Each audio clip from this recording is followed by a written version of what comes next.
माया से मुक्त करना जरूरी है। सही बात है दीदी। ये कर ले चला ये कुरुक्षेत्र के मैदान में। हाँ भीष्म पितामह कुरुक्षेत्र के मैदान में बने सरसैया में सोए हवे लगी। सोए हुई ना बता ही भैया का हमार बात का नहीं माना थे।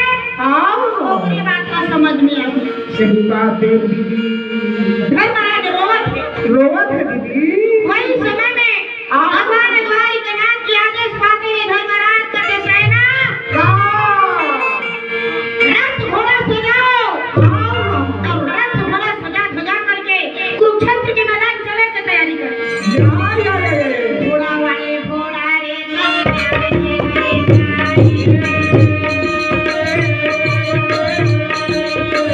घोड़ा वाले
Thank you.